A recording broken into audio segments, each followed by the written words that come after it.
High, welcome back to my channel. আমার চ্যানেলে তোমাদের সবাইকে আবারও স্বাগতম জানাই। আমি কিছুদিন পর আবার তোমাদের মাঝে ভিডিও নিয়ে এসেছি।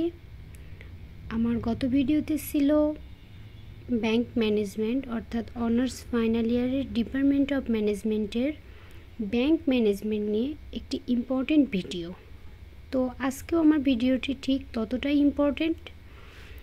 আজকে আমার ভিডিওতে থাকছে কোন অধ্যায় বেশি ইম্পর্টেন্ট, কোন অধ্যায় থেকে ম্যাথ থাকবে, প্লাস অনেক brief question, important brief question, এবং ভিডিওর লাস্টে লিজ ফিনান্সিং অধ্যায় থেকে কিভাবে তোমাদের কোশ্চেন আসতে পারে সেই বিষয়ে দেওয়া আছে।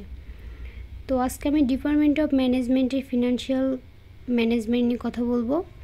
সাবজেক্ট কোড হচ্ছে 242603। সাবজেক্ট কোড কিন্তু অনেক ইম্পর্টেন্ট। সূচিপত্র মোট 7টি অধ্যায় আছে। 1 নম্বরে আছে goals and function of finance.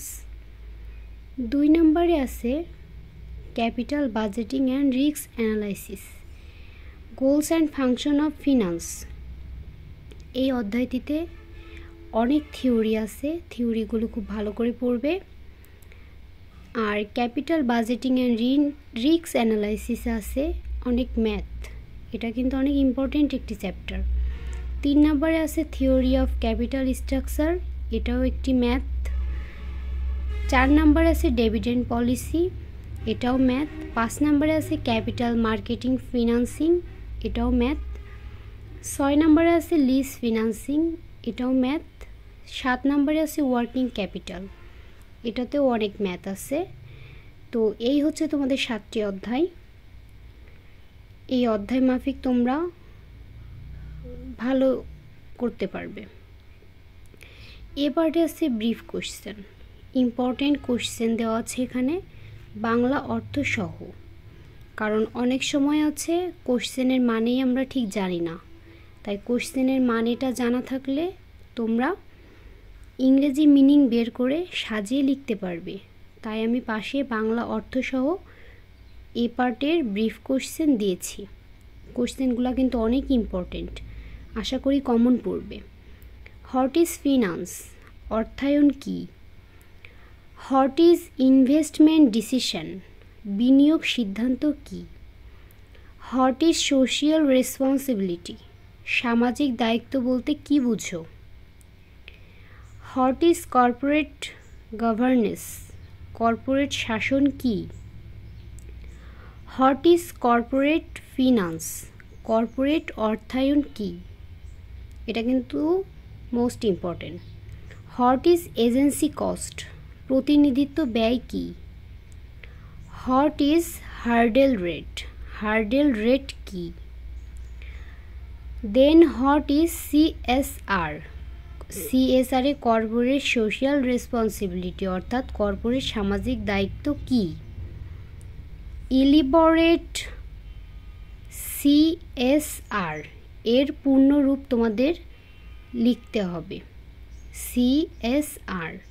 What is capital budgeting, মূলধন বাজেটিং কি? হোয়াট ইজ মিউচুয়ালি এক্সক্লুসিভ, পারস্পরিক বর্জনশীল প্রকল্প কি? হোয়াট ইজ সেন্সিটিভিটি অ্যানালাইসিস, সংবেদনশীলতা বিশ্লেষণ কি? হোয়াট ইজ কোরিলেশন, সহসম্বন্ধ কি? হোয়াট ইজ কোরিলেশন কোএফিসিয়েন্ট অর্থাৎ সহসম্বন্ধ সহ কি? What is cash conversation cycle, নগদ রূপান্তর চক্র কি? What is internal rate of return, অভ্যন্তরীণ উপার্জন হার কি? হোয়াট ইজ সিনিয়রি অ্যানালাইসিস, দৃশ্যপট বিশ্লেষণ কি? দেন তোমাদের আছে এটা 17 নাম্বার পর্যন্ত দেওয়া। তারপরে আবার আছে হোয়াট ইজ ট্যাক্স শিল্ড, ট্যাক্সের ঢাল কি? হোয়াট ইজ রিস্ক, ঝুঁকি কি? এখানে শিল্ড মানে ঢাল। এলিবরেট RADR অর্থাৎ রিস্ক অ্যাডজাস্টেড ডিসকাউন্ট রেট, এটার পূর্ণরূপ লিখতে হবে। হোয়াট ইজ রিস্ক প্রিমিয়াম, ঝুঁকি প্রিমিয়াম কি? What is portfolio risk? Portfolio ঝুঁকি কি? What is arbitrage? আরবিট্রেজ কি? What is DPS? ডিপিএস কি? ইলিবরেট CAPM অর্থাৎ capital asset pricing model. What is business risk? ব্যবসায়ী ঝুঁকি কি? What is WACC? WACC কি? What are agency cost? Agency ব্যয় কি? What is dividend policy? লভ্যাংশ নীতি কি? What is stock split? Stock খণ্ডন কি? What is dividend pay out ratio? লভ্যাংশ পরিশোধ অনুপাত কি? What is stock dividend? Stock dividend কি? What is financial market? আর্থিক বাজার কি? What is hybrid security? Hybrid security কি? হোয়াট ইজ IPO অর্থাৎ ইনিশিয়াল পাবলিক অফারিং কি? What is public issue? Public সমস্যা কি? What is bond refunding? Bond ফেরত কি? What is operating lease? পরিচালনার ইজারা কি? What is sale and lease back? বিক্রয় ও ইজারা গ্রহণ কি? What is residual value? অবশিষ্ট মান কি? What is working capital? চলতি মূলধন কি? Define gross working capital? মোট চলতি মূলধন কি? What is inventory turnover? Inventory turnover কি? হোয়াট ইজ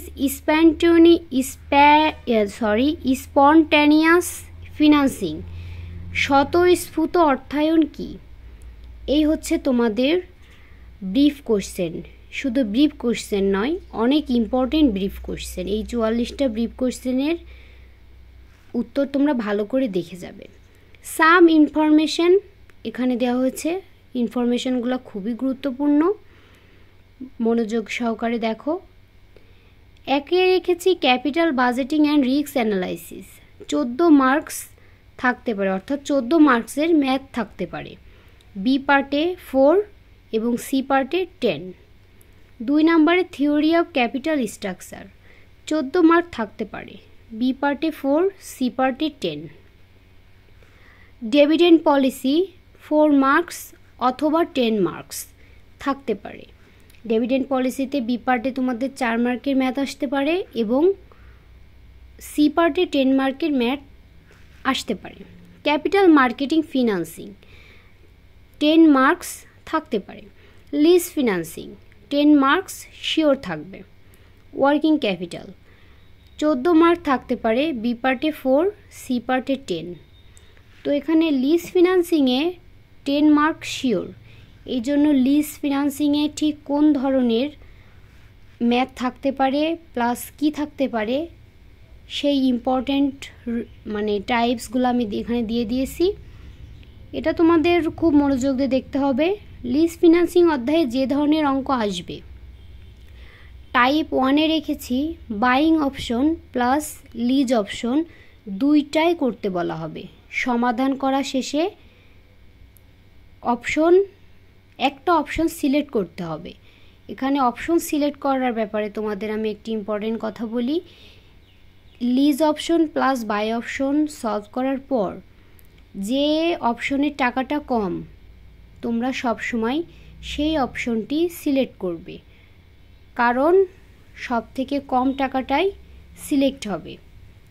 এখানে মনে রাখবে, যদি তুমি কোনো কিছু কিনতে চাও, হয়তো তোমার আইডিয়া হবে আমি লিজ নেব না বাই অপশন, কোনটা চুজ করব। অবশ্যই তোমার কাছে যেটা কম মনে হবে তুমি সেইটাই চুজ করবে। এই জন্য যেটার টাকা কম হবে তোমরা সেইটাই চুজ করবে, না হলে কিন্তু লাস্টের কমেন্ট শেষে উত্তর ভুল আসবে। কারণ বেশি টাকা চয়েস করলে তুমি কিন্তু মূল থিমটাই জানো না যে লিজ অপশনে বা লিজ ফিনান্সিংয়ে কোনটা চুজ করতে হয়। টাইপ 2-এ আছে দুইটা মেথডে আসতে পারে, বিগিনিং অথবা এন্ডিং বলা হতে পারে। টাইপ 3-তে আছে খুব সাধারণ অঙ্ক দিতে পারে, আবার কিছু বিষয় অ্যাড করে দিতে পারে। যা দিতে পারে তা হলো maintenance cost, salvage value, residual value. এখানে মেইনটেন কস্ট পুরো আলাদা ব্যাপার, salvage value plus residual value এটা কিন্তু সেম, কারণ এখানে স্যালভেজ ভ্যালুও বলা হতে পারে অঙ্কের ভেতর, আবার রেসিডুয়াল ভ্যালুও বলা হতে পারে। বললে কিন্তু যে কোনো একটাই বলবে। আর মেইনটেন কস্ট পুরো আলাদা ফাংশন। এটা খুব সুন্দরভাবে দেখে যাবে, কারণ এইগুলো থাকলে অঙ্কের ক্যাটাগরি কিন্তু একটু চেঞ্জ হয়, মানে ক্যালকুলেশন একটু অন্যরকম হয়। তো এই হচ্ছে তোমাদের লিজ ফিনান্সিংয়ের 3টা টাইপ। এই টাইপেই তোমাদের ম্যাথ আসবে। আশা করি আমার এই ভিডিওতে তোমরা একটু হলেও বেনিফিট পাবে, সেই আশা করেই আমি তোমাদের জন্য ভিডিওটি নিয়ে এসেছি। তো আমার আরও ইম্পর্টেন্ট ভিডিও পেতে যদি তোমাদের এই ভিডিওটি ভালো লেগে থাকে তাহলে সাবস্ক্রাইব করো এবং পাশে থাকা বেল আইকনটি প্রেস করো। তোমাদের 9 তারিখেই এক্সাম, তো এক্সামের জন্য all the best. Thank you.